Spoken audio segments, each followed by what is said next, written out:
남편이 세상을 떠난 지 딱 2달째 되던 날 아침이었습니다. 낯선 초등학생 여자아이 하나가 우리 집 대문 앞에 조용히 서 있었지요. 그 작은 손에는 누렇게 바랜 봉투 하나가 들려 있었습니다.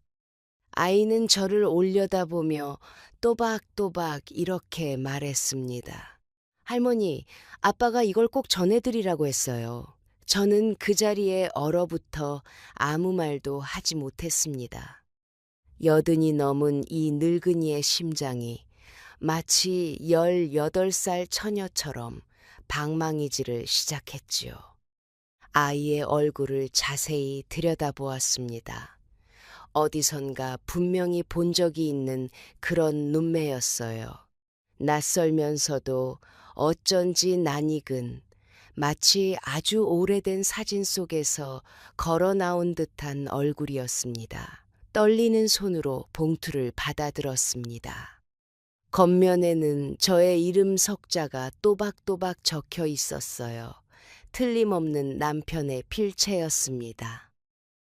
2달 전에 세상을 떠난 사람의 손으로 쓰인 편지가 이제서야 제 손에 도착한 것입니다. 그 봉투 안에는 제가 50년 넘게 함께 살아온 그 남자의 진짜 얼굴이 들어 있었습니다.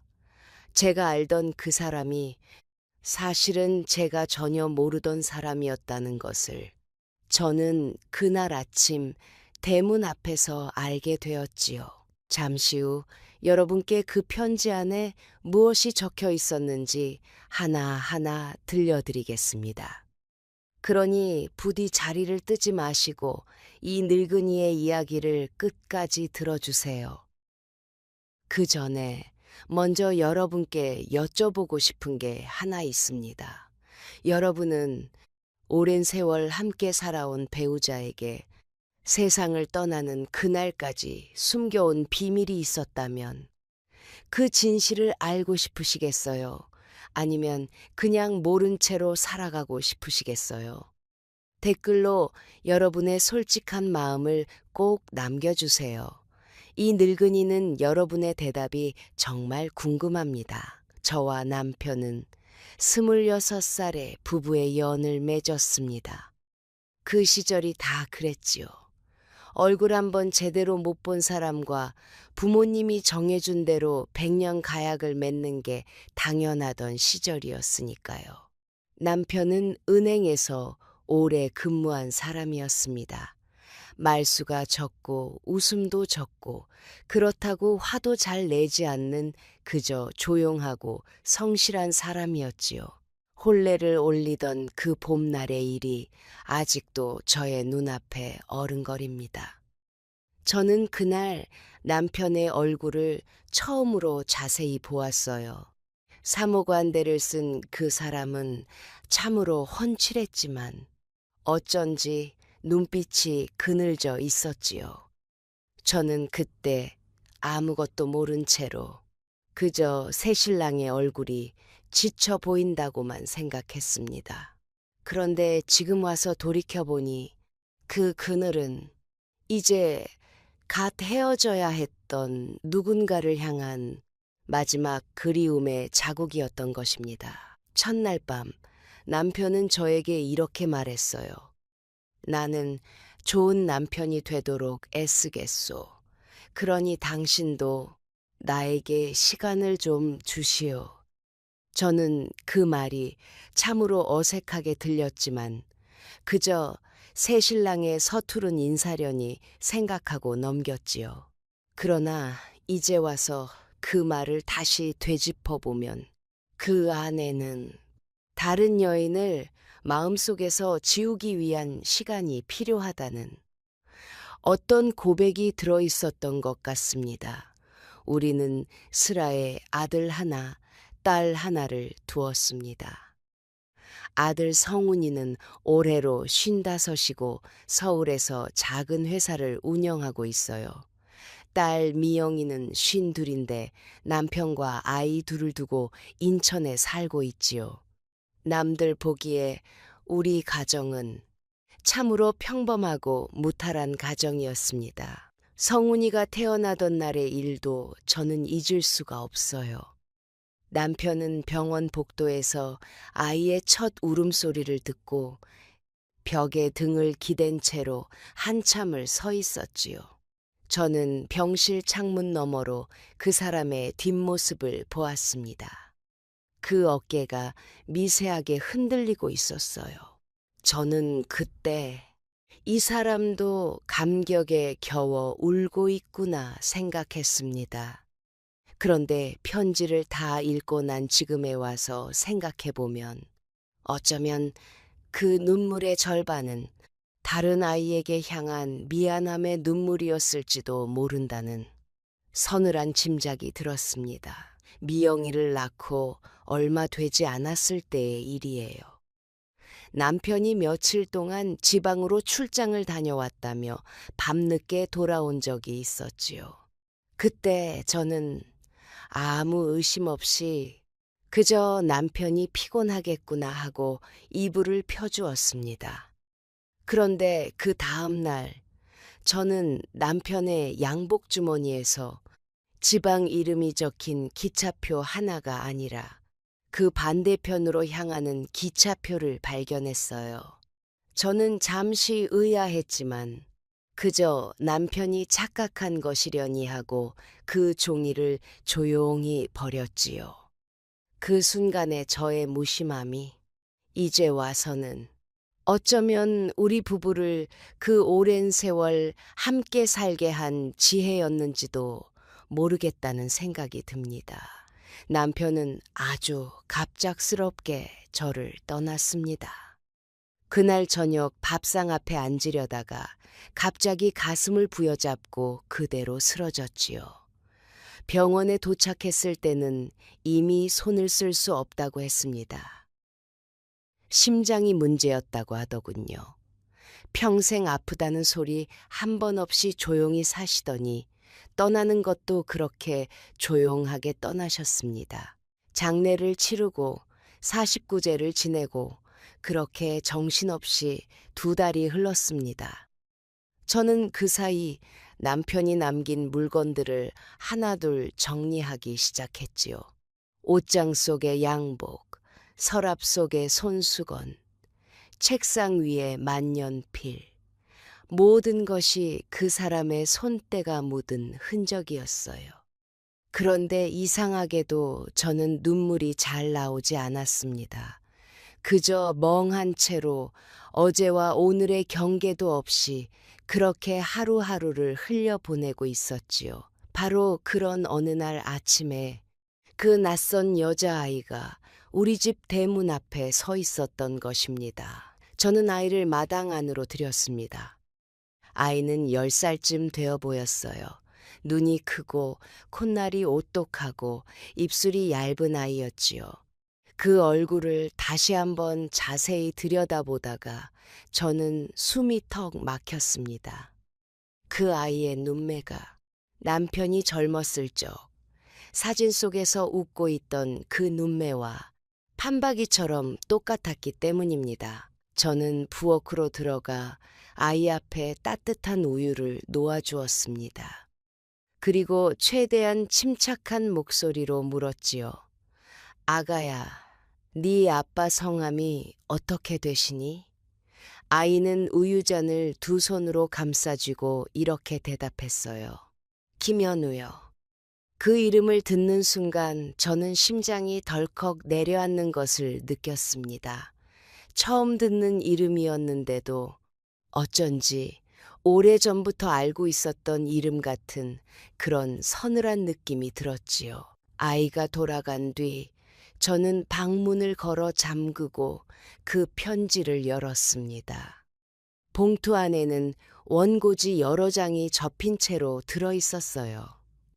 남편의 손글씨가 빼곡히 적혀 있었지요. 저는 돋보기를 쓰고 심호흡을 한번 하고 첫 줄을 읽기 시작했습니다. 여보, 이 편지를 당신이 읽고 있다면 나는 이미 이 세상 사람이 아닐 것이오. 그 한 문장에 저는 눈물이 왈칵 쏟아졌습니다.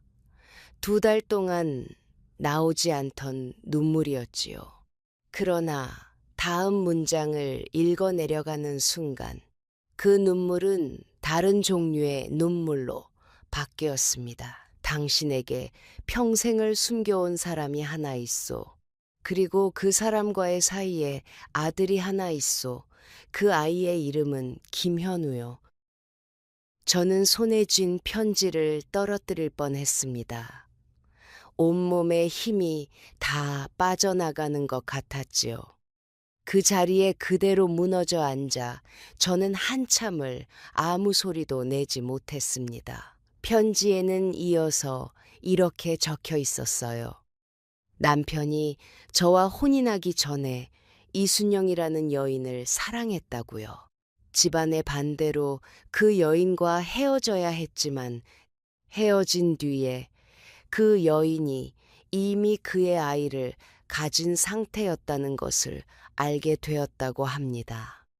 그러나 이미 저와 혼인 날짜가 잡혀 있었고 그 시절의 어른들은 사내가 한 여자와 아이를 두었다는 이유로 정혼을 파기하는 것을 허락하지 않으셨다고 하더군요. 편지를 읽어내려가는 동안 제 손은 계속 떨렸습니다. 남편은 그렇게 저와 부부가 되었고 그 여인은 홀로 아이를 낳아 키웠다고 합니다. 그리고 남편은 지난 55년 동안 그 모자에게 매달 조용히 생활비를 보내왔다고 했습니다.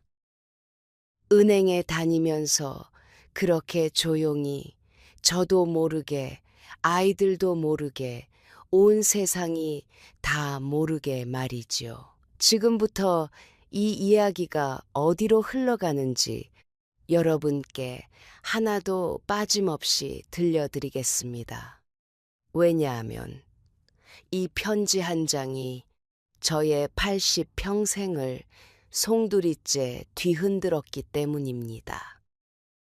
조금만 더 이 늙은이 옆에 앉아 계셔 주세요. 이야기는 이제부터 시작이니까요. 이순영이라는 여인은 10년 전에 이미 세상을 떠났다고 편지에 적혀 있었습니다.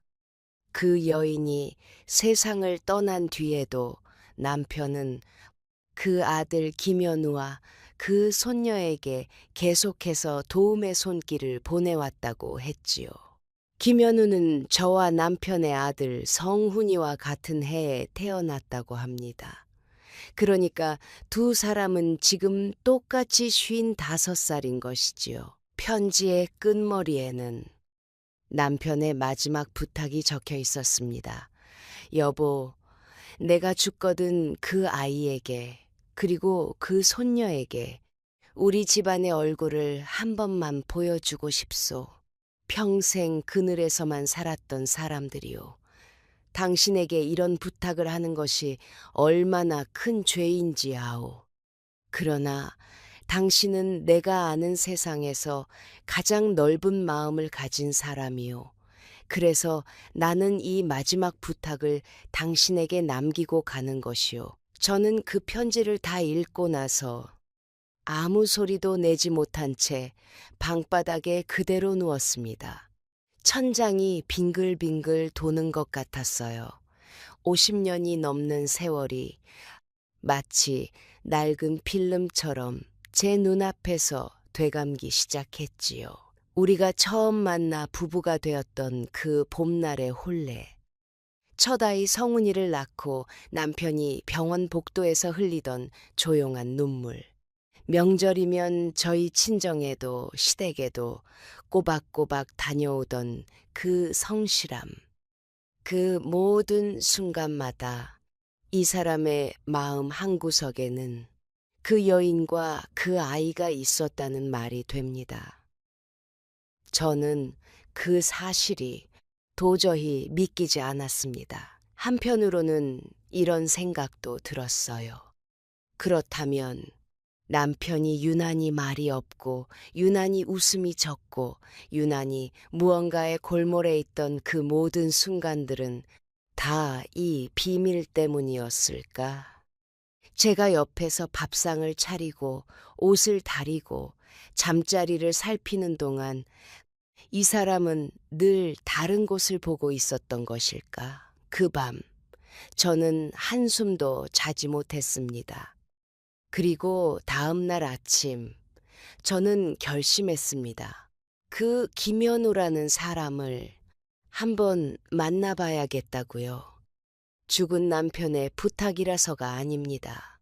제가 50년을 함께 산 그 사람의 진짜 얼굴을 이제라도 제 눈으로 확인하고 싶었기 때문입니다. 편지 마지막 장에는 김현우의 주소와 연락처가 적혀 있었습니다. 저는 떨리는 손으로 그 번호를 꾹꾹 눌렀지요. 신호가 몇 번 가더니 낮고 조용한 남자 목소리가 들려왔습니다. 여보세요. 그 목소리를 듣는 순간 저는 다시 한번 심장이 내려앉는 것을 느꼈습니다. 남편의 젊은 시절 목소리와 거의 똑같은 목소리였거든요. 저는 조심스럽게 말을 꺼냈습니다. 김현우 선생님이신가요? 저는 김재석의 아내 되는 사람입니다. 전화기 너머에서 잠시 침묵이 흘렀습니다.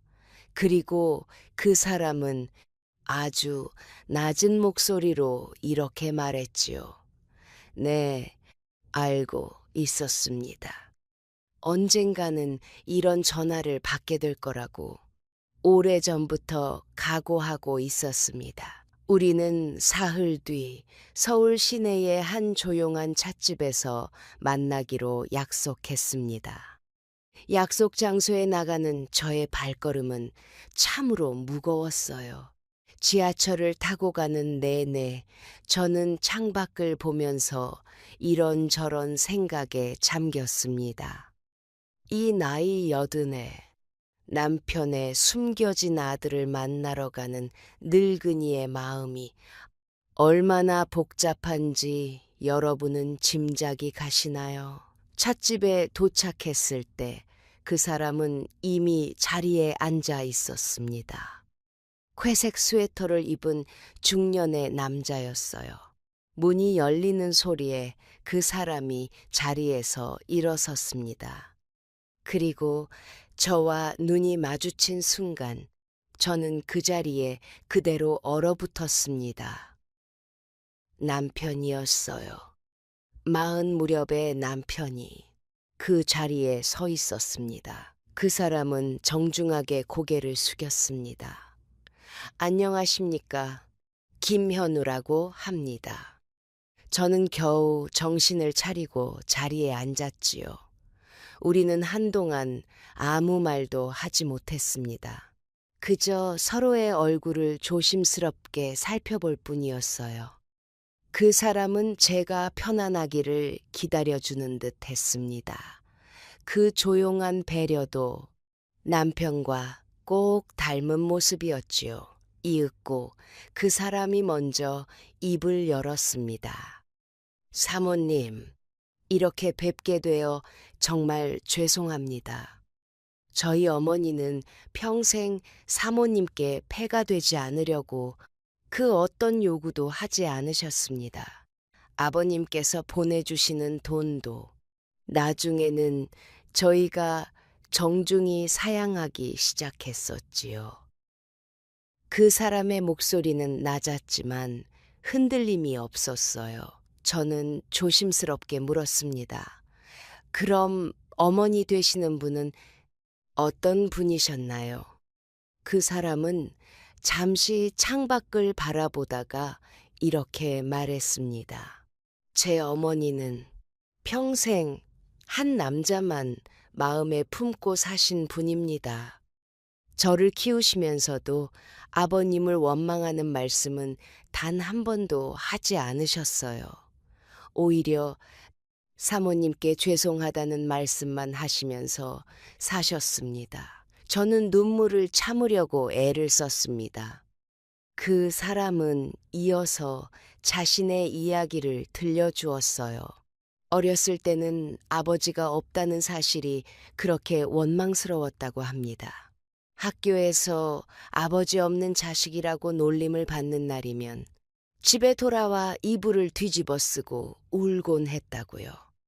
그러나 어머니가 매일 밤 자신의 손을 잡고 네, 아버지는 좋은 분이시다. 우리를 잊지 않고 계신다. 라고 말씀해 주셔서 그 원망이 조금씩 사그라졌다고 합니다. 그 사람은 어머니가 어떻게 사셨는지에 대해서도 조용히 이야기해 주었어요. 이순영 씨는 젊었을 때부터 옛바느질로 생계를 이어가셨다고 합니다. 밤늦게까지 등불 아래서 바느질을 하시다가 손끝이 부어오르면 소금물에 담그시곤 하셨대요. 그러나 그 어머니는 단 한 번도 아이 앞에서 힘든 표정을 짓지 않으셨다고 합니다. 네 아버지가 매달 보내주시는 돈이 우리를 지켜주는 든든한 방패란다 하시면서 늘 감사한 마음을 잃지 않고 사셨대요. 가장 힘들었던 순간은 그 사람이 12살 무렵이었다고 합니다. 학교에 학부모 참관 수업이 있었는데 다른 아이들은 모두 아버지, 어머니와 함께 참석했지만 그 사람은 어머니 홀로였지요. 수업이 끝나고 집에 돌아와서 그 사람은 어머니께 이렇게 물었다고 합니다. 엄마, 내 아버지는 왜 나를 보러 오지 않아요?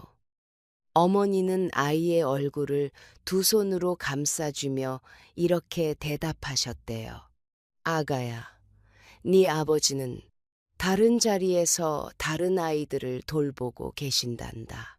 그러나 네 아버지의 마음 한켠에는 늘 우리 자리가 있단다. 그 이야기를 듣는데 저는 그만 눈물을 참지 못하고 얼굴을 손으로 가렸습니다.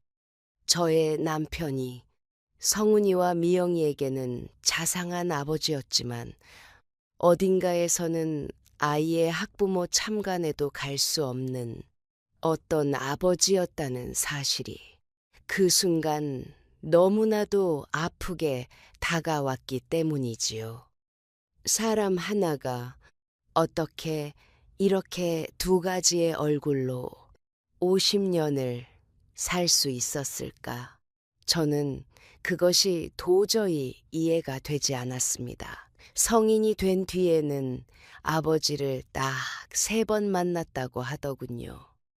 첫 번째는 그 사람이 대학에 합격했을 때, 두 번째는 결혼을 할 때, 세 번째는 그 사람의 딸, 그러니까 우리 집 대문 앞에 편지를 들고 왔던 그 어린 손녀가 태어났을 때, 그 3번의 만남 이외에는 아버지와 아들이 얼굴을 마주 본 적이 없다고 했습니다.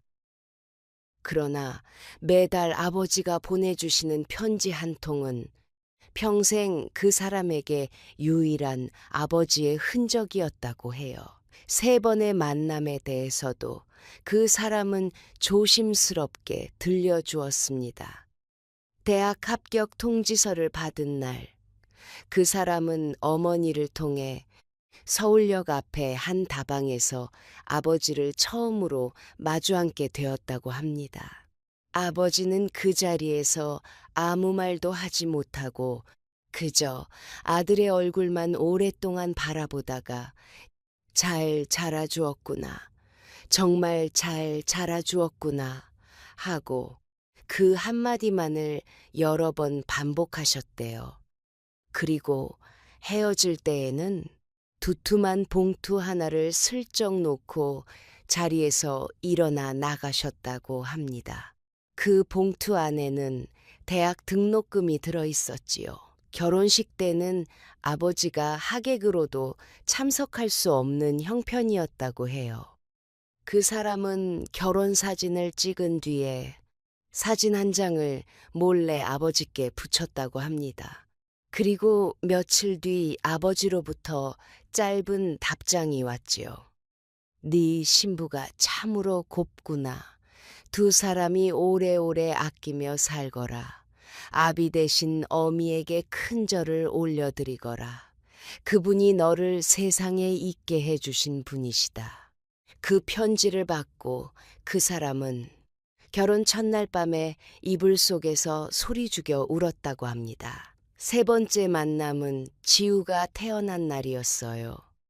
아버지는 병원 앞까지 오셔서 창문 너머로 손녀의 얼굴을 잠시 지켜보시고는 그대로 조용히 돌아가셨다고 합니다. 그날 이후로 아버지는 매달 손녀에게 줄 조그마한 선물과 함께 편지를 보내주셨어요. 그 사람은 지우가 태어난 그날의 아버지 뒷모습이 자신이 본 아버지의 마지막 모습이라고 조용히 덧붙였습니다. 그 이야기를 듣고 저는 한참을 아무 말도 하지 못했습니다. 제가 50년 동안 곁에서 지켜본 남편은 이토록 다른 얼굴을 하고 살아왔던 것입니다. 제 앞에서는 늘 무뚝뚝하고 말수 적던 그 사람이 어딘가에서는 매달 아들에게 편지를 쓰고 조용히 돈을 붙이고 손녀의 사진을 몰래 들여다보며 살아왔던 것이지요. 한순간 이런 생각이 들었어요. 만약 그날 남편이 저와 혼인하지 않고 그 여인과 함께 했다면 이 사람은 아주 다른 인생을 살았을지도 모르겠구나. 지금 제 앞에 앉아 있는 이 조용한 중년의 남자는 아주 어릴 때부터 아버지의 빈자리를 안고 자란 사람이니까요. 찻집에서 헤어질 무렵 저는 그 사람의 손을 조심스럽게 잡았습니다. 그리고 이렇게 말했지요. 현우 씨, 나는 자네에게 아무 원한도 없네. 원망해야 할 사람이 있다면 그것은 이미 이 세상 사람이 아닌 그 사람이지. 자네도 자네 어머니도 아닐 것이야. 그 사람의 눈에 잠시 눈물이 어렸습니다. 그러나 그 사람은 남편처럼 그 눈물을 흘리지 않고 삼켰지요. 집으로 돌아오는 길에 저는 결심했습니다. 우리 성훈이와 미영이에게 이 사실을 알려야겠다고요. 죽은 아비의 비밀을 어미가 혼자 안고 가는 것은 도리에 맞지 않다고 생각했기 때문입니다. 그날 저녁 저는 아들과 딸을 함께 집으로 불렀습니다. 상 위에는 남편이 남긴 편지가 놓여 있었지요. 저는 그 편지를 아들 앞에 밀어놓으며 이렇게 말했습니다. 얘들아, 아비가 남긴 편지가 있단다. 두 사람이 함께 읽어보아라. 성훈이가 먼저 편지를 집어들었습니다. 몇 줄을 읽어 내려가던 그 아이의 얼굴이 점점 굳어지기 시작했어요. 그리고 편지의 어느 대목에 이르러서는 손이 눈에 띌 정도로 떨리기 시작했지요. 다 읽고 난 성훈이는 편지를 옆자리에 앉은 미영이에게 건네주었습니다. 그리고 저를 정면으로 바라보며 이렇게 말했어요. 어머니, 저는 이미 알고 있었습니다. 저는 마치 뒤통수를 세게 얻어맞은 것 같은 기분이 들었습니다. 무슨 소리를 하는 게냐? 네가 알고 있었다니. 성훈이는 잠시 숨을 고르고 이렇게 대답했지요. 아버지께서 돌아가시기 2년 전에 저를 조용히 불러 이 이야기를 다 해주셨습니다. 언젠가 어머니께 이 편지가 전해질 텐데 그때 어머니를 잘 부탁한다고 말씀하셨어요. 저는 그 자리에서 눈을 감아버렸습니다. 이번에는 미영이가 편지를 다 읽고 나서 조용히 입을 열었어요. 어머니, 저도 알고 있었어요. 저는 눈을 번쩍 떴습니다. 이 아이까지 알고 있었다니. 너는 또 언제부터 알고 있었더냐? 미영이는 고개를 숙이고 이렇게 말했지요. 3년 전이에요. 오빠가 저에게 조심스럽게 말해 주었어요. 어머니가 너무 놀라실 것 같아서 저희끼리만 알고 있자고 했지요. 지금 이 대목에서 여러분께 한 가지 여쭙고 싶습니다. 자식들이 어미의 마음이 다칠까봐 이런 큰 비밀을 어미에게 숨겼다면 그것을 우리는 효라고 불러야 할까요? 아니면 배신이라고 불러야 할까요? 여러분의 생각을 댓글에 꼭 남겨주세요. 이 늙은이는 오늘 밤에도 그 댓글 하나하나를 읽어보며 잠을 이룰 것입니다. 이 문제 앞에서 저는 오랫동안 갈피를 잡지 못했어요. 자식이 어미를 걱정하는 마음도 소중한 것이고, 어미가 자기 삶의 진실을 알 권리도 소중한 것이지요. 이 두 가지가 부딪히는 자리에서 우리는 도대체 어떤 답을 골라야 하는 것일까요? 이 늙은이는 그 답을 아직도 확실히 알지 못합니다. 아마 여러분도 저와 크게 다르지 않으실 것 같습니다. 그날 밤 저는 두 자식에게 화를 내지 않았습니다. 그 대신 이렇게만 말했어요. 너희들이 나를 위해서 그리했다는 것을 안다. 그러나 어미에게도 진실을 알고 자기 삶을 스스로 정리할 권리가 있다는 것을 왜 몰랐느냐. 성훈이와 미영이는 고개를 들지 못했습니다. 그리고 성훈이가 눈물이 그렁그렁한 눈으로 이렇게 말했지요. 죄송합니다, 어머니. 저희가 잘못했습니다. 미영이는 그 옆에서 소리 죽여 흐느꼈어요. 그러다가 이렇게 말했지요. 어머니, 저는 처음 이 이야기를 들었을 때 오빠에게 이러시면 안 된다고 어머니께 말씀드려야 한다고 얼마나 졸은 줄 몰라요. 그런데 오빠가 이러시더라고요. 어머니는 이제 여든이 다 되셨는데 이 나이에 이런 이야기를 감당하시게 하는 것이 오히려 자식된 도리가 아니라고요. 저는 그 말이 맞는 것 같기도 하고 틀린 것 같기도 해서 3년 동안 이 비밀을 안고 살았어요. 저는 그 아이의 손을 조용히 잡았습니다. 그리고 이렇게 말했지요. 미영아, 이 어미가 지금 너희에게 화가 나 있다면 그것은 너희가 이 사실을 숨겼기 때문이 아니란다. 이 어미의 화는 이 어미 자신을 향한 것이야. 50년을 옆에서 살면서 이 사람의 진짜 마음을 단 한 번도 알아채지 못한 이 어미 자신이 참으로 미련하게 느껴져서 그러는 것이란다. 성훈이는 이불에 얼굴을 묻고 오래도록 울었습니다. 그리고 이윽고 이렇게 말했어요. 어머니, 저도 아버지의 이야기를 들었을 때 얼마나 혼란스러웠는지 몰라요. 제가 늘 존경하던 아버지가 사실은 다른 여인과 다른 자식을 두고 있었다니 그것을 감당하는 데만 저는 반년이 넘게 걸렸어요. 그러다가 아버지가 저에게 이런 말씀을 하셨어요. 성훈아, 내가 이 이야기를 너에게 하는 것은 나 대신 네가 언젠가 이 무게를 안아주었으면 하는 부탁 때문이 아니다. 그저 내가 죽고 난 뒤에 내 어미가 이 사실을 알게 되었을 때 그 옆을 지켜줄 사람이 필요하기 때문이다. 그 이야기를 듣고 저는 오랫동안 아무 말도 하지 못했습니다. 남편은 자신이 세상을 떠난 뒤에 이 진실을 저 혼자 감당하게 하는 것이 마음에 걸렸던 것이지요. 그래서 아들에게 미리 이 짐을 나누어 준 것이고, 아들은 자기 나름의 방식으로 그 짐을 짊어져 온 것입니다. 저는 그때야 비로소 우리 가족 안에서 서로가 서로를 위해 얼마나 조심스럽게 걸어왔는지를 알게 되었어요.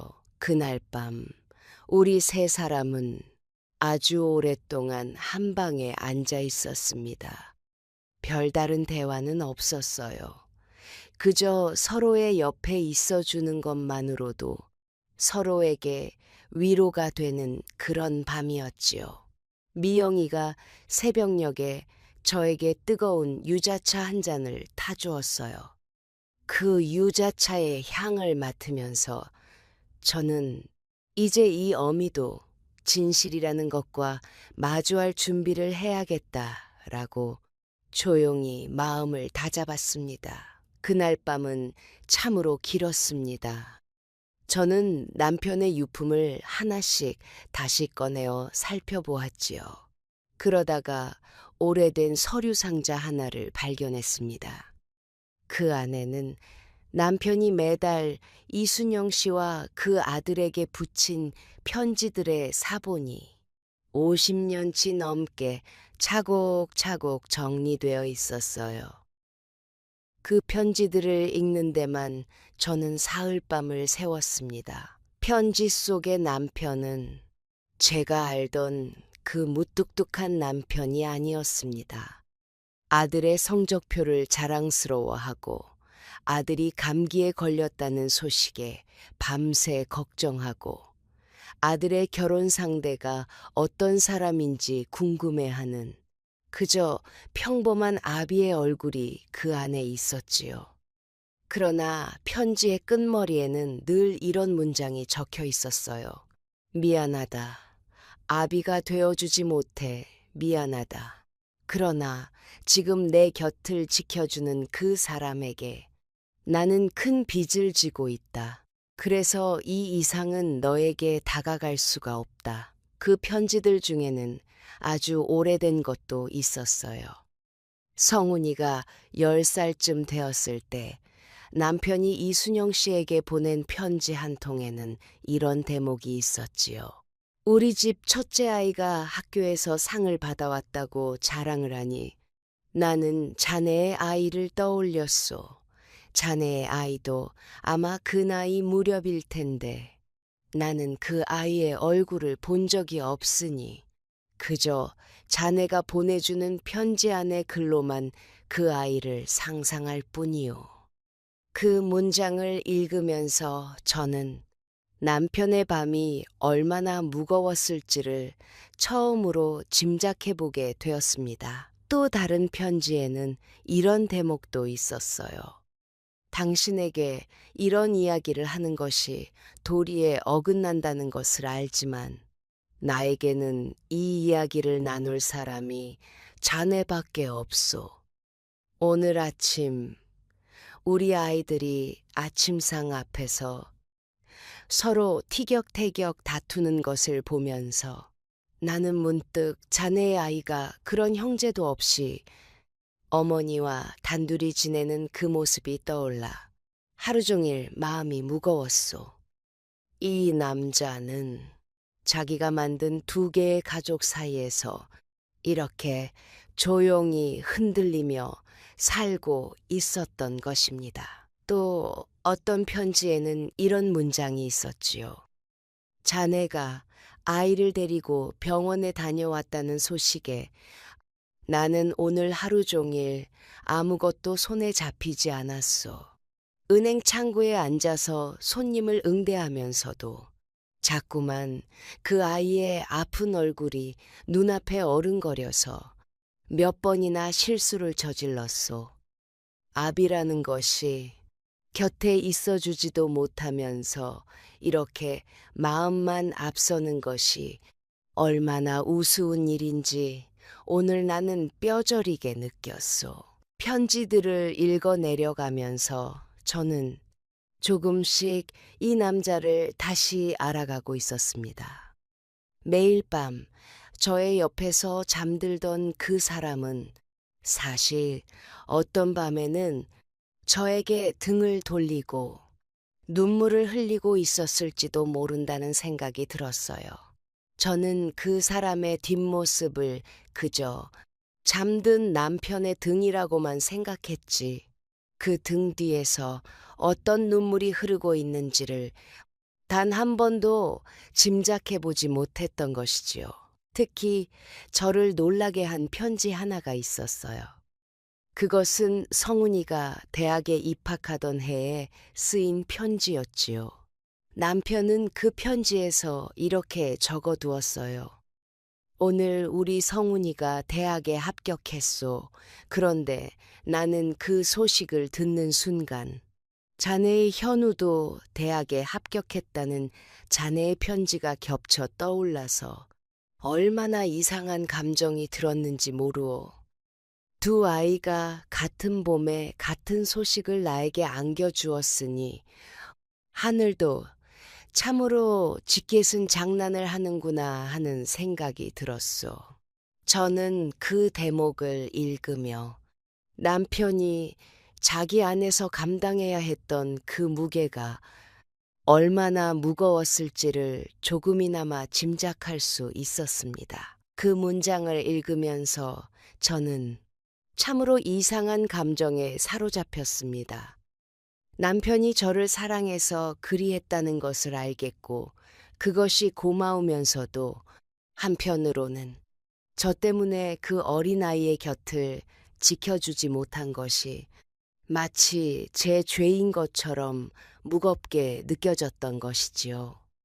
사랑이라는 것이 이렇게 여러 사람에게 이렇게 많은 상처를 남길 수 있는 것이었나.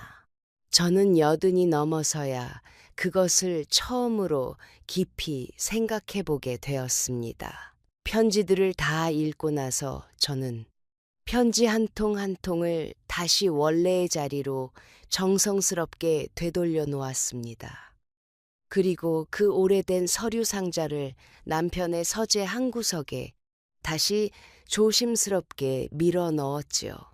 이제 이 편지들은 저와 이 이야기를 함께 나눈 몇몇 사람만이 아는 우리 집안의 조용한 유물이 될 것입니다. 며칠 후 저는 김현우 씨에게 다시 전화를 걸었습니다. 그리고 이렇게 물었지요. 현우 씨, 저희 집에 한번 오시겠소? 자네 딸도 함께 데리고 말이오. 전화기 너머에서 그 사람이 오랫동안 대답을 하지 못했습니다. 이윽고 이렇게 말했어요. 사모님, 그댁의 자제분들께 폐가 되지 않겠는지요? 저는 조용히 대답했습니다. 이제 폐가 되고 말고 할 것이 없네. 다들 알고 있는 일이니 말이야. 그로부터 사흘 뒤 김현우 씨와 그의 딸 지우가 우리 집에 왔습니다. 성은이와 미영이도 그 자리에 함께 있었지요. 처음에는 다들 서로의 얼굴을 제대로 쳐다보지 못했습니다. 50년이 넘게 서로의 존재조차 모른 채 살아온 이복 형제가 아버지를 잃은 뒤에야 이렇게 한자리에 앉게 되었으니 그 어색함이 오죽했겠어요. 김현우 씨의 부인도 그날 함께 왔습니다. 참으로 조용한 인상의 여인이었어요. 그분은 저에게 정중하게 인사를 올린 뒤에 저의 남편이 오랫동안 마음속에 담아두었던 이 자리에 이렇게 오게 되어 감사드립니다. 라고 조용한 목소리로 말씀하셨지요. 저는 그분의 손을 잡으며 이렇게 대답했습니다. 감사할 일이 무엇이 있겠소. 오히려 이 늙은이가 자네에게도 미안한 마음이 크다네. 거실에 마주 앉은 우리 5사람 사이에는 한동안 무거운 침묵이 흘렀습니다. 저는 그 침묵 속에서 각자의 마음이 어디쯤에서 헤매고 있는지를 조용히 헤아려 보고 있었어요. 성훈이는 이 낯선 형이라는 사람 앞에서 어떤 얼굴을 해야 할지 고민하고 있는 듯 했고, 미영이는 그저 어린 지우의 얼굴만 계속 바라보고 있었지요. 김현우 씨는 아버지의 집에 처음 들어와 앉은 그 사실 하나만으로도 감정을 억누르기 힘들어 보였어요. 먼저 침묵을 깬 사람은 성훈이었습니다. 성훈이는 김현우 씨를 향해 정중하게 고개를 숙이며 이렇게 말했지요. 형님, 오랫동안 인사가 늦었습니다. 김성훈이라고 합니다. 김현우 씨는 잠시 눈을 감았다가 뜨더니 성훈이의 인사를 마주받았어요. 저는 형이라 불릴 자격이 없는 사람입니다. 그저 김현우라고 불러주세요. 성훈이는 그 말에 잠시 말이 없다가 이렇게 대답했습니다. 형님이 무슨 그런 말씀을 하십니까? 저희 아버지의 큰아들이시고 저에게는 큰형이 되시는 분이십니다. 앞으로 저의 형님으로 부르는 것을 부디 허락해 주십시오. 김현우 씨는 그 말을 듣고 고개를 숙인 채로 오랫동안 아무 말도 하지 못했지요. 그 순간 미영이가 눈물을 터뜨렸습니다. 오빠, 미영이는 그렇게 부르면서 김현우 씨의 손을 잡았지요. 저희 아버지의 마지막 부탁이었어요. 이제부터라도 우리 서로 인사하고 지내자고요. 김현우 씨의 눈에서도 눈물이 흘렀습니다. 그러나 그 사람은 소리내어 울지 않았어요.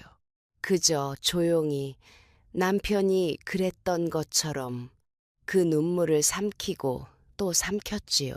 옆에서 지켜보던 어린 지우가 저의 무릎에 다가와 앉았습니다. 그리고 저의 손을 조심스럽게 잡으며 이렇게 물었어요. 할머니, 저 이제 할머니라고 불러도 돼요? 그 순간 저는 80평생 참아왔던 눈물이 다 쏟아지는 것 같았습니다. 저는 그 아이를 꼭 껴안으며 이렇게 대답했어요. 그래, 아가야. 이 할머니를 그렇게 불러도 된단다. 그날 저녁, 우리는 함께 밥상을 마주하고 앉았습니다. 반찬 몇 가지와 국 한 그릇에 소박한 저녁이었지요. 그러나 그 밥상은 제 80인생에서 가장 이상하고 또 가장 뜨거운 밥상이었습니다. 남편이 세상에 남긴 두 아들이 처음으로 한 밥상에 앉아 밥을 나누어 먹었으니까요. 식사가 끝나갈 무렵 성훈이가 저에게 이렇게 물었어요. 어머니, 앞으로 저 사람들과의 관계를 어떻게 정리하실 생각이신가요? 저는 잠시 생각에 잠겼다가 이렇게 대답했습니다. 정리할 것이 있겠느냐. 남편이 남긴 인연이니 남편을 대신해서 이 어미가 안고 가야지. 그러자 성훈이의 표정이 조금 굳어졌습니다. 저는 그 아이의 얼굴을 보고 다음 이야기가 무엇인지 짐작할 수 있었어요. 아마도 아버지의 유산에 관한 이야기일 것이라고요. 저는 그 이야기를 먼저 꺼냈습니다. 성훈아, 아비가 남긴 재산은 이 어미가 다 알고 있다. 저 사람에게는 그 어떤 것도 나누어 주지 않을 것이야. 아비가 살아있는 동안 이미 저 사람에게 해줄 것은 다 해주고 갔으니 말이지. 김현우 씨가 그 말을 듣고 조용히 고개를 숙였습니다. 사모님, 저는 처음부터 그런 것을 바라고 온 것이 아닙니다. 저는 그저 아버님이 세상에 남기신 가족들의 얼굴을 한번 뵙고 저의 딸에게도 자기 뿌리를 한번 알려주고 싶었을 뿐입니다. 저는 그 사람의 진심을 그 얼굴에서 읽었습니다. 그리고 성훈이와 미영이를 향해 이렇게 말했지요. 얘들아, 오늘 이후로 이 사람들과 우리는 남남이 아니라 명절에는 안부 인사를 주고받고 경조사가 있을 때는 서로 마음을 나누는 그런 사이가 되었으면 한다. 아비가 남긴 부탁이기도 하지만 이 어미의 부탁이기도 하다. 성훈이는 오랫동안 말이 없었습니다. 이윽고 그 아이는 이렇게 대답했어요. 어머니 뜻대로 하겠습니다. 다만 저에게도 조금 시간이 필요할 것 같습니다. 그 말이 저는 참으로 고맙게 들렸습니다. 억지로 좋은 척하지 않고 자기 마음에 남은 감정을 정직하게 표현하는 그 모습이 오히려 진짜 화해의 시작처럼 느껴졌어요. 그날 밤 김현우 씨와 지우가 돌아간 뒤 저는 남편의 유품 중에서 한 가지를 꺼냈습니다. 오래된 만년필이었어요. 남편이 결혼할 때 저희 친정 아버지가 사위에게 선물로 주셨던 것이지요. 저는 그 만년필을 성훈이에게 건네주면서 이렇게 말했습니다. 이것은 아비의 것이니 너에게 물려주마. 그리고 다음 명절에 저 사람이 오거든 아비가 남긴 무언가를 하나쯤은 저 사람의 손에도 쥐어주었으면 한다. 성훈이는 잠시 그 만년필을 물끄러미 바라보았습니다. 그리고 이렇게 대답했어요. 어머니, 아버지의 유품 중에 저 사람에게 어울릴 만한 것이 무엇이 있을까요? 저는 조용히 대답했지요. 아비의 낡은 시계가 있단다. 은행 다니실 때 늘 차고 다니시던 그 시계 말이다. 저 사람이 아비의 시간을 조금이라도 이어받는다면 그것도 좋은 일이 아니겠느냐. 그날 이후 우리 집안에는 조용한 변화가 시작되었습니다.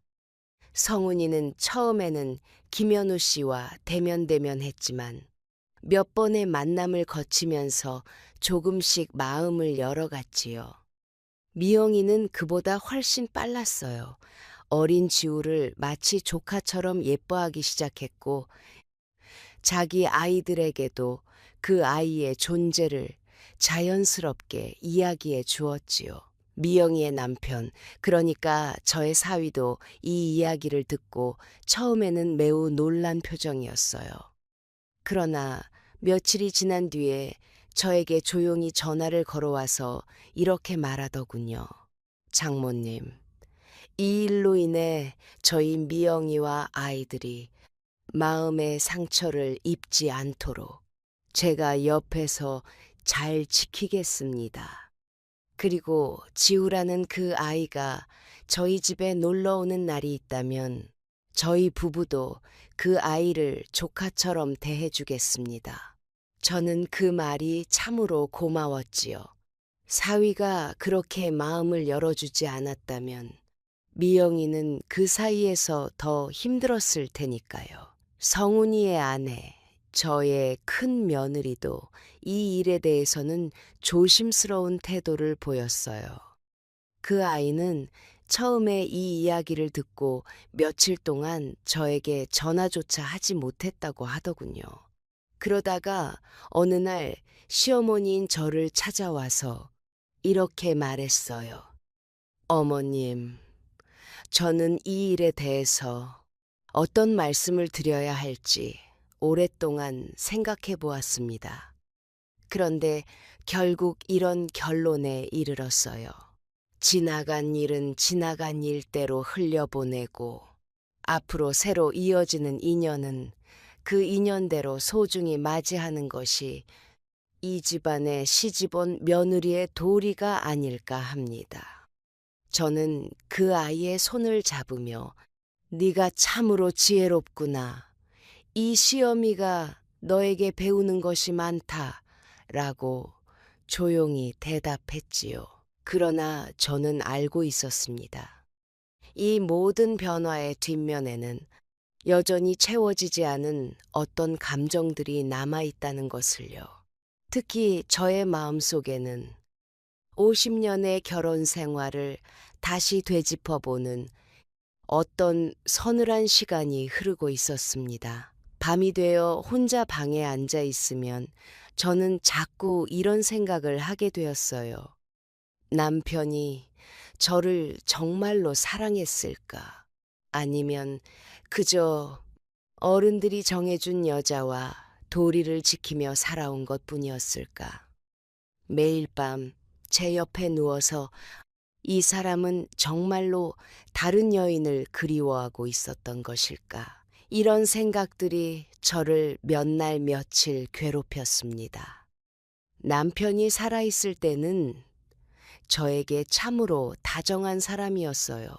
겉으로는 무뚝뚝했지만 제 옷을 세탁소에 맡기는 것도, 제가 좋아하는 과일을 시장에서 사오는 것도 늘 남편의 몫이었지요. 그 다정함이 진심이었을까? 아니면 다른 여인에게 못다한 애정을 저에게 대신 표현한 것이었을까? 저는 그 답을 이제 영원히 알 수 없게 되었습니다. 한밤중에 잠에서 깨어 화장실에 다녀오다가 저는 남편의 옷장 앞에 서서 오랫동안 그 안을 들여다보곤 했어요. 그 안에 걸린 양복 몇 벌과 넥타이들, 그 옷들 하나하나가 남편의 어떤 하루하루를 지나 여기에 걸리게 되었을까 하는 생각이 들었지요. 어쩌면 이 회색 양복은 남편이 그 사람을 만나러 가던 그날 입고 나갔던 옷이었을지도 모르고, 저 남색 넥타이는 아들 현우의 결혼식 사진을 보며 아버지가 메어 보았던 그 넥타이였을지도 모르지요. 저는 이제 그 옷들 하나하나에 다른 이야기가 담겨 있을지도 모른다는 그런 생각을 하게 되었습니다. 어느 날 밤에는 아주 이상한 꿈을 꾸었어요. 꿈속에서 남편이 젊은 모습으로 저의 앞에 나타나 이런 말을 했지요. 여보, 나는 당신에게 미안한 것도 많고 고마운 것도 많소.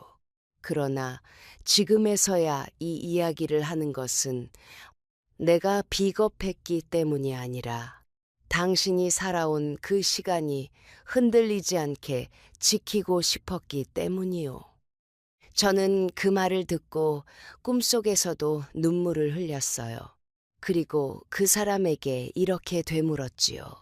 그럼 당신은 나를 사랑했었소? 아니면 그저 곁을 지켜준 것이었소? 남편은 그 물음에 대답을 하지 않고 그저 저의 손을 잡고 조용히 웃기만 했습니다. 그 미소가 마치 어떤 대답처럼 느껴져서 저는 잠에서 깨어나서도 오랫동안 그 미소를 생각하곤 했어요. 그러던 어느 날 저녁, 지우가 저를 만나러 왔습니다. 이번에는 아빠 없이 혼자였어요. 그 아이의 어머니, 그러니까 김현우 씨의 부인이 그 아이를 우리 집 앞까지 데려다주고 돌아갔지요. 지우는 저에게 그림 한 장을 내밀었습니다. 할머니, 이거 학교에서 그린 거예요. 우리 가족을 그리라고 했는데 저는 이렇게 그렸어요. 그림 속에는 5사람이 나란히 서 있었습니다.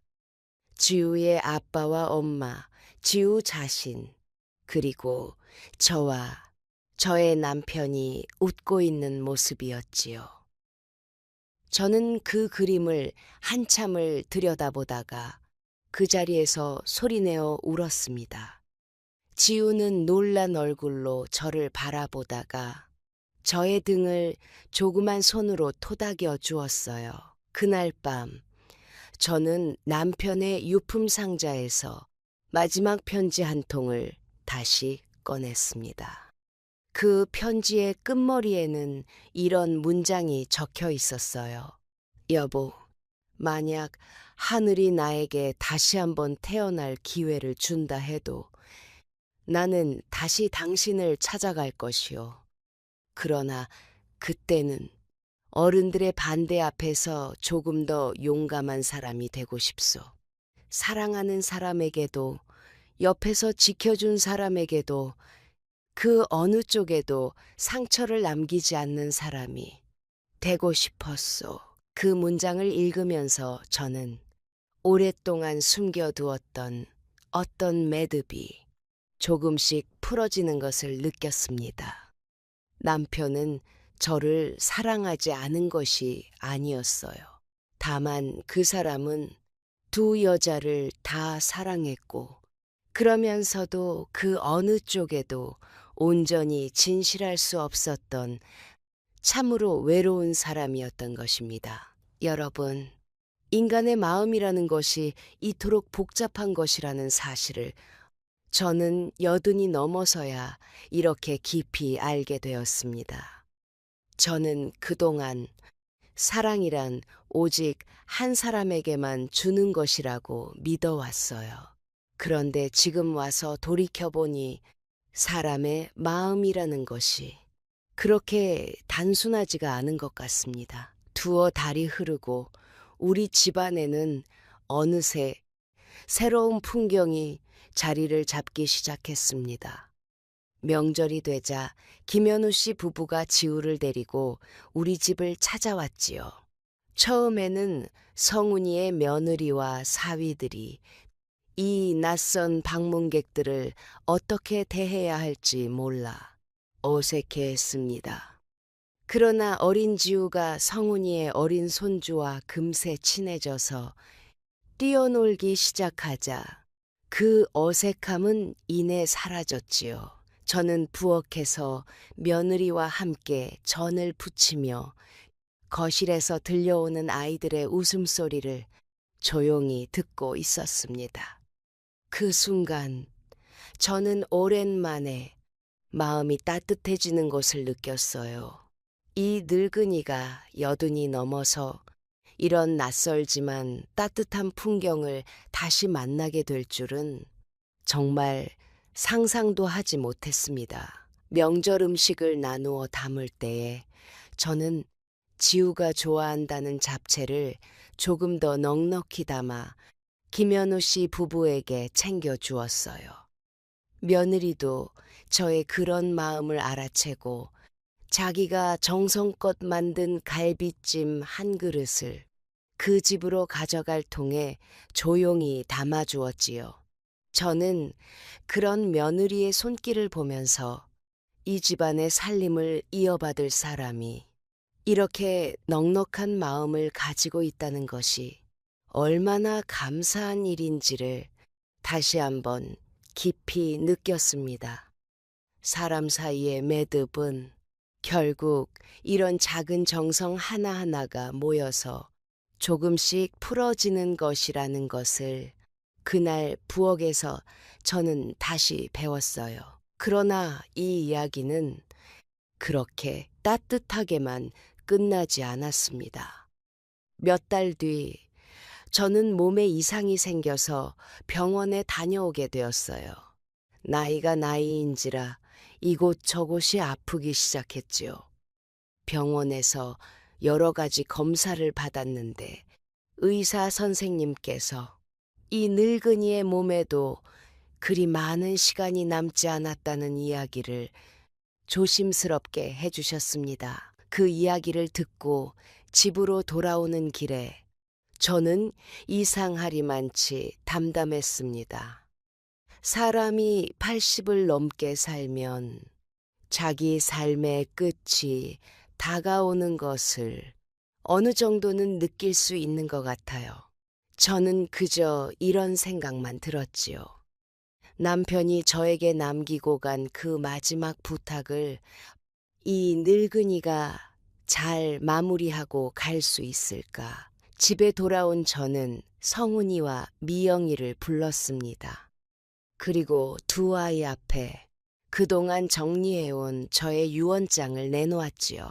그 유언장에는 저와 남편이 함께 모은 재산의 대부분을 성훈이와 미영이에게 나누어 물려주는 내용이 적혀 있었습니다. 그런데 그 유언장의 마지막 페이지에 저는 이렇게 한 줄을 덧붙여 두었어요. 지우의 학비는 이 할미가 조용히 남겨두고 갈 것이니 성훈이와 미영이는 이 사실에 대해서 아무 말도 하지 마라. 성훈이는 그 문장을 읽고 잠시 아무 말도 하지 못했습니다. 그리고 이렇게 대답했지요. 어머니, 지우의 학비 정도라면 저희 형제가 함께 마련해도 되지 않겠습니까? 저는 그 아이의 손을 잡으며 이렇게 말했습니다. 이 늙은이의 마지막 인사라고 생각하려무나. 지우는 나에게도 손녀이니 손녀에게 조부모가 마지막으로 남겨주는 정성이라고 생각하면 되지 않겠느냐. 미영이는 저의 어깨에 얼굴을 묻고 조용히 울었습니다. 그 아이는 이렇게 말했어요. 어머니, 어머니는 어쩌면 이렇게 넓으실 수 있어요. 저 같으면 도저히 이렇게는 못할 것 같아요. 저는 그 아이의 등을 쓰다듬으며 이렇게 대답했지요. 얘야, 어미가 넓어서가 아니란다. 여든이 넘고 나니 미움을 안고 가는 것이 얼마나 무거운지를 알게 되었기 때문이야. 한 해가 지나고 봄이 다시 찾아왔습니다. 남편이 세상을 떠난 지 어느새 1년이 넘었지요. 저는 성훈이, 미영이, 김현우 씨, 그리고 지우와 함께 남편의 산소를 찾아갔습니다. 남편의 산소 앞에서 우리는 각자 조용히 절을 올렸어요. 지우는 자기가 좋아하는 꽃을 산소 앞에 조심스럽게 놓아드렸지요. 절을 마치고 산에서 내려오는 길에 김현우 씨가 저에게 조용히 이렇게 말했습니다. 사모님, 저는 어릴 때부터 아버지라는 두 글자를 마음속으로 수천 번 부르며 살았습니다. 그런데 이제 와서 이렇게 아버지의 산소 앞에서 아버지의 가족들과 함께 절을 올릴 수 있게 되었다는 것이 저에게는 무엇과도 바꿀 수 없는 선물입니다. 저는 그 사람의 등을 조용히 두드려 주었습니다. 그리고 이렇게 말했죠. 현우 씨, 자네 아버지는 살아계실 때 자네를 늘 그리워하셨다는 것을 이 늙은이가 편지를 통해 다 확인했네.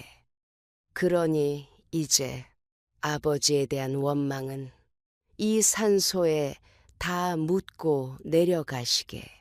그것이 자네가 앞으로의 삶을 편안히 살아갈 수 있는 유일한 길이라네. 그 사람은 저의 손을 꼭 잡으며 고개를 끄덕였습니다. 그리고 지우가 저와 김현우 씨 사이로 뛰어와서 우리 두 사람의 손을 각각 자기 작은 손으로 잡았어요. 우리 세 사람은 그렇게 손을 잡고 봄바람이 부는 산길을 내려왔습니다. 저 멀리서 성훈이와 미영이가 우리 세 사람의 뒷모습을 조용히 지켜보고 있었지요. 이야기가 여기까지 온 지금 여러분께 한 가지 더 여쭤보고 싶습니다. 여러분이 만약 저와 같은 상황에 처하셨다면 죽은 남편이 남긴 그 낯선 아들을 저처럼 가족으로 받아들이실 수 있으셨을까요? 아니면 그저 남편의 유언을 조용히 접어두고 지금까지의 삶을 그대로 지키시는 편을 택하셨을까요? 여러분의 솔직한 생각을 댓글로 꼭 남겨주세요. 이 늙은이가 하나하나 정성껏 읽어보겠습니다. 집으로 돌아온 밤에 저는 오랫동안 마주하지 못했던 남편의 사진 앞에 앉았습니다. 그리고 마치 그 사람이 제 앞에 살아있는 듯이 이런 이야기를 조용히 건넸어요.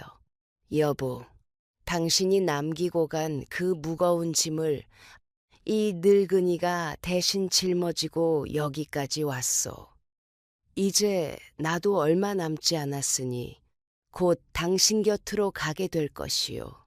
그때 만나면 나에게 이것 하나만 대답해 주시오. 당신은 나를 정말로 사랑했었소. 아니면 그저 도리를 지킨 것이었소. 그 밤, 저는 남편의 사진 앞에서 아주 오랫동안 앉아 있었습니다. 그러다가 이런 생각이 문득 들었어요. 어쩌면 그 질문에 대한 대답은 이미 저의 마음속에 있을지도 모른다고요.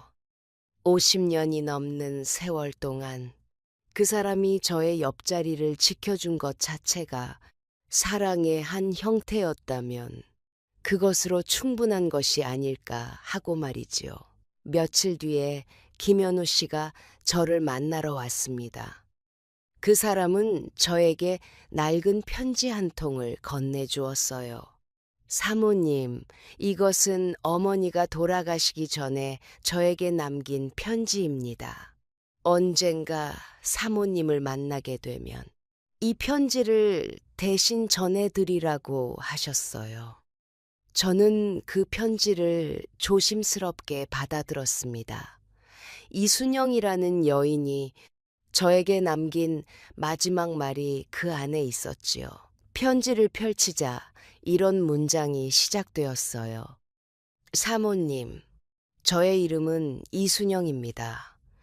사모님께서 이 편지를 읽고 계신다면 이미 그분은 세상에 계시지 않을 것이고 저 또한 이 세상 사람이 아닐 것입니다.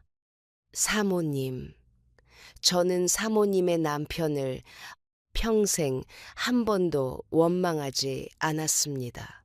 그러나 사모님께는 평생 죄스러운 마음을 안고 살았습니다. 저는 그 문장을 읽으며 다시 눈물이 흘렀습니다.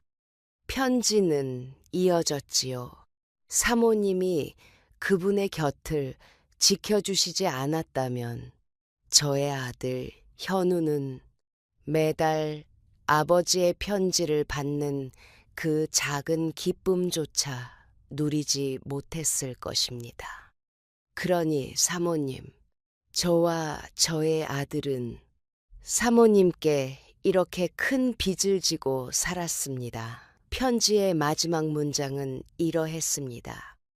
언젠가 우리가 저 세상에서 만나게 된다면 저는 사모님께 큰 절을 올리고 싶습니다. 그리고 이 한마디를 꼭 전하고 싶습니다. 감사했습니다. 진심으로 감사했습니다. 편지를 다 읽고 나서 저는 얼굴을 두 손에 묻고 소리 죽여 울었습니다. 김현우 씨는 제 옆에서 아무 말도 하지 않고 그저 조용히 앉아 있었어요. 이윽고 저는 눈물을 훔치고 그 사람을 향해 이렇게 말했습니다. 현우 씨, 자네의 어머니는 참으로 훌륭한 분이셨네. 나는 이제야 그것을 알겠네. 나 또한 하늘나라에서 그분을 뵙게 된다면 큰 절을 올리고 이 한마디를 전하고 싶다네. 미안했다고. 나도 진심으로 미안했다고 말이야. 그 뒤로 저의 몸은 조금씩 더 약해졌습니다. 그러나 저의 마음은 오히려 하루하루 더 편안해지는 것을 느꼈지요. 성훈이와 미영이는 번갈아가며 저의 집을 찾아왔고 김현우 씨도 한 달에 한두 번씩 지우를 데리고 저를 만나러 왔습니다. 지우는 이제 저를 아주 자연스럽게 할머니, 할머니 하고 부르며 저의 무릎에 앉곤 했어요. 어느 날 지우가 저에게 이렇게 물었습니다. 할머니, 할머니는 왜 우리 아빠를 처음부터 미워하지 않으셨어요? 저는 그 아이의 머리를 쓰다듬으며 이렇게 대답했지요. 지우야, 미움은 사람의 마음을 늙게 만든단다. 이 할머니는 이제 이 이상 늙고 싶지 않았어. 그래서 미움을 내려놓기로 한 거란다. 이 이야기의 결말이 어디로 향하는지 이제 여러분께 마지막까지 남김없이 들려드릴 시간이 다 되었습니다. 몇 분만 더 이 늙은이의 이야기에 귀를 기울여 주세요. 그해 겨울, 저는 결국 병원에 입원을 하게 되었습니다. 성훈이와 미영이가 번갈아 가며 저의 병실을 지켜주었지요. 김현우 씨도 지우를 데리고 저를 찾아와 주었어요. 병실 안에 저는 그 어느 때보다도 마음이 평화로웠습니다. 세상을 향한 미움도, 남편에 대한 원망도, 아이들에 대한 서운함도, 그 어떤 무거운 감정도 남아있지 않았지요. 어느 저녁 성훈이가 저의 손을 잡고 이렇게 말했습니다. 어머니, 저는 어머니께 죄송한 것이 하나 있어요. 아버지가 저에게 그 비밀을 말씀해 주셨을 때 저는 어머니를 위한다는 핑계로 그 사실을 어머니께 숨겼습니다. 그러나 지금 와서 돌이켜보면 그것은 저의 이기심이었다는 생각도 듭니다. 저는 그 아이의 손을 꼭 잡으며 이렇게 대답했지요. 성훈아, 세상에 완벽한 자식이 어디 있고 완벽한 어미가 어디 있겠니? 우리는 다들 자기가 사랑하는 사람을 지키기 위해서 나름의 방식으로 애쓰며 사는 것이야. 너도 그랬고, 네 아비도 그랬고, 이 어미도 그랬단다. 우리 모두 서로에게 미안한 것이 있고, 서로에게 고마운 것이 있단다. 미영이는 저의 머리를 조심스럽게 빗어주면서 이렇게 말했어요. 어머니, 어머니 덕분에 우리 집이 이렇게 넓어졌어요. 어머니가 아니셨으면 저희는 아직도 진실을 숨긴 채로 서로에게 무거운 짐을 지고 살았을 거예요. 저는 그 아이의 얼굴을 바라보며 조용히 미소를 지었습니다. 며칠 뒤에 김현우 씨와 지우가 병실을 찾아왔습니다. 지우는 저의 침대 옆에 앉아 자기가 학교에서 그린 새 그림을 저에게 보여주었지요. 그 그림 속에는 이번에도 여러 사람이 그려져 있었어요. 지우의 아빠와 엄마, 지우 자신, 성훈이, 삼촌과 미영이, 고모, 그리고 그 조카들까지 모두가 함께 웃고 있는 모습이었습니다. 그 그림의 중앙에는 저와 저의 남편이 나란히 서 있었지요. 저는 그 그림을 침대 옆 탁자에 세워두었습니다. 그리고 매일 아침 눈을 뜨면 그 그림을 가장 먼저 바라보곤 했어요. 그 그림을 볼 때마다 저는 이런 생각이 들었습니다. 어쩌면 인생이라는 것은 우리가 처음부터 계획한 대로 흘러가는 것이 아니라 그때그때 우리에게 주어진 매듭들을 어떻게 풀어나가느냐에 따라 그 모양이 결정되는 것인지도 모르겠다고 말이지요. 김현우 씨가 저의 병실을 나서기 전에 저의 손을 두 손으로 감싸쥐며 이렇게 말했어요. 어머니, 그 사람이 저를 처음으로 어머니라고 불렀습니다. 저는 놀란 눈으로 그 사람을 바라보았지요. 그 사람은 눈물이 그렁그렁한 눈으로 이렇게 이어갔어요. 이 나이가 되어서야 어머니라고 부를 사람이 저에게 생겼습니다. 짧지만 정말 감사했습니다. 저는 그 사람의 손을 꼭 잡으며 이렇게 대답했습니다. 현우야, 이 어미는 자네를 낳아준 어미는 아니지만 자네 아버지의 인연으로 자네와 연결된 어미란다. 그러니 앞으로도 마음이 힘들 때는 언제든 이 어미의 이름을 불러다오. 이 어미가 세상에 없더라도 어딘가에서 자네의 목소리를 듣고 있을 것이야. 그 사람은 오랫동안 저의 손을 놓지 못했습니다. 그리고 그 자리에 지우와 함께 무릎을 꿇고 저에게 큰 절을 올렸어요. 저의 자식들에게도 받아본 적이 없는 그런 정성스러운 큰 절이었지요. 그날의 그 절은 제 80인생에서 가장 무거우면서도 가장 따뜻한 절이었습니다. 그 겨울이 지나고 봄이 오기 직전의 어느 새벽, 저는 조용히 눈을 감았습니다. 성훈이와 미영이가 저의 양옆에 앉아 저의 손을 잡아주었지요. 저는 마지막 숨을 몰아쉬기 전에 두 아이에게 이 한마디를 남겼습니다. 얘들아, 이 어미가 세상에 남기고 가는 가장 큰 재산은 돈도 아니고 집도 아니란다.